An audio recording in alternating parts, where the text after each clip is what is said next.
Hey friends, and welcome to my channel. My name is HaileyLynn, and I talk about all things cozy and savoring the simple moments in life that really bring us a lot of joy. I'm really glad you're here, and in today's video, we're going to talk about what is simple living, or in popular terms, slow living. We're going to define what this is, what it's not, and 3 practical tips for you to practice slow living. If I'm being honest with you all, I thought slow living had to do with going off grid, like living in a cabin, living in the middle of nowhere. I thought it had to do with everything around you fitting your lifestyle. So you lived in a minimalist home, thought that it was only for people that maybe didn't have kids, because honestly, love my kids, but there are some days that it is hectic around here.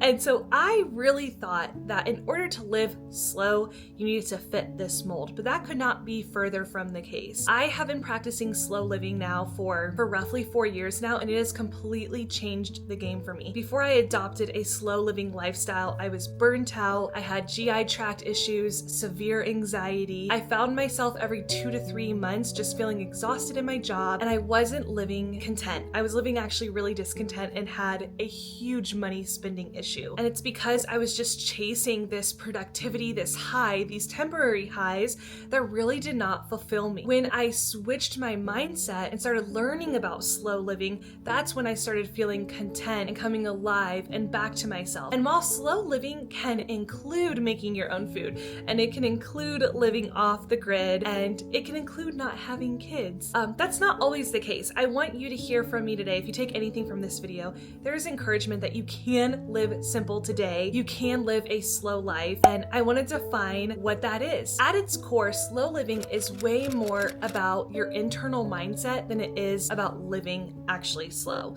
You don't need to walk slow to completely get rid of all your goals. That's not what slow living is about. Slow living is about savoring the moment, lingering longer, finding moments of joy in everyday mundane tasks. Slow living really is a mindset of savoring. When I think about going to a restaurant and eating really good food, I take that bite and I savor the flavors. And it's the same thing in our life.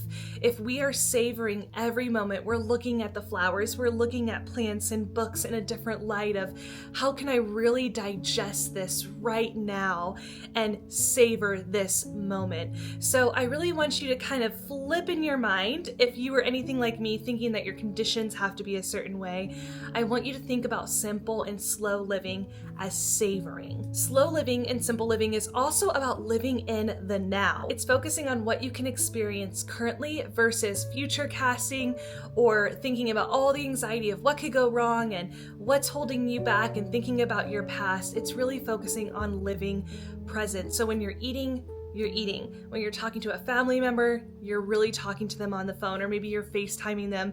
So you have more of your senses involved to stay present with them. You're not thinking about the next thing to say, you're staying present. And so again, slow living is not about not being productive. It's not about not having goals. I like to think to myself that I'm a very goal-oriented, honestly, in a way, hyper extroverted woman, and I still practice slow living because it is so good and enriching for my soul. And another thing to think about is that slow living is not about not being productive. It's not about doing less. It's about being choosy about what you do. It's about choosing what you are productive in, living intentionally. So just to kind of recap, slow living is about savoring the moment and lingering and feeling the flavors one moment at a time. It's living in the now, and it's choosing what to be productive in and not just being productive for the sake of production, because we know our society is obsessed. Our culture is absolutely obsessed with staying busy and just going. I want to share with you 3 practical skills that I practice even to today. I'm not perfect in, but have made a huge impact on my mental health and learning how to slow down and stop feeling so overwhelmed. The very first tip, and this is a powerful tip because if you're watching this video, I'm assuming that you love slow living and cozy comfort and books and all the things that light your heart up, and you might be a sensitive soul like me, highly sensitive, and your emotions are so present, and I love that for you because we're kindred spirits. And I say this with a lot of love. I want you to delete unrealistic slow living influencers on your feeds. And this is the reason why. If you remember what I said at the beginning of the video, I had this mindset of what slow living is and simple living is. And when I first started this journey, when I would go to those pages, the influencers did not have kids. They were in a season that was not similar to mine. And that doesn't mean that their page didn't have value. It was packed with value. But it was hard for me to realistically look at that influencer, look at my life and mind the gap, or find a way for me to incorporate this viewpoint of slow living when it was so unrealistic, far from where I was in life.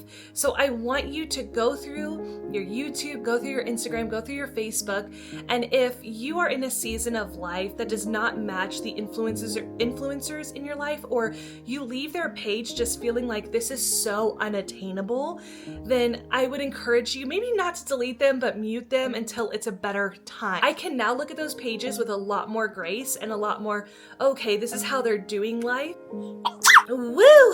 I can now look 4 years later on those pages and really juice out the goodness. When you're first starting off and you're a beginner in slow living or simple living and you want a place to start, find those realistic accounts that are matching where you are at in life, or find those accounts and go back to their older videos and see what they did in the beginning so you can start off this life with encouragement and realism. The next tip I have for you is called monotasking. So you want to practice monotasking over multitasking. A lot of psychologists actually say that multitasking is a complete myth. What it is it's shifting your attention from task to task, and you're actually less productive. I can speak as a mom. There are many times that I have wanted to cook the food and talk to my toddlers and clean the surfaces and check my phone, and I feel so frazzled and so anxious when I do that. Monotasking is focusing on one thing. Again, going back to our definition, savoring, lingering, staying there, and then moving on. So complete the task you're doing and then move on. But you want to practice focusing on one task, completing it, and then moving on, versus trying to cram 4 or 5 things in that are actually making you less productive. And the third and final skill, this has been huge for me, is to take a realistic inventory of your time or your schedule. Oftentimes we think we are so busy. I know that was the case for me. Like if someone asked me how I was doing at church or in a friend group, I'd be like, oh man, I am so busy.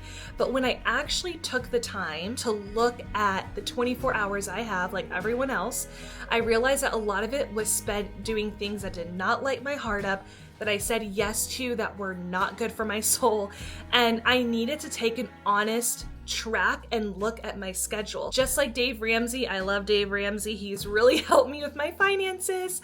He says like track every single dollar. It's similar to slow living. Track your time.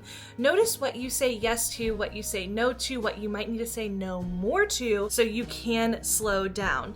You might be less busy than you think. If you look at the time that you're on your phone or the downtime you have when your kids take a nap, there's probably more time in your day to actually add slowness and a savoring moment, whether that's with a book versus your phone, or putting on lotion on your hands and just really breathing in that scent. Take inventory of your schedule. These were just 3 tips that have really impacted me, that have helped me live this life of slow living. I'm so grateful that I learned and found people to walk around with me and have this community, and I want to be that for you. So if you enjoy slow living and comfy content, books, thrifting, please subscribe down below, show this video some love, and share with me in the comments, are you practicing slow living? What has stopped you? What do you think is hindering you? I'd love to be able to support you in the future. I hope you guys have an amazing day. Stay gentle, stay cozy. Bye, friends.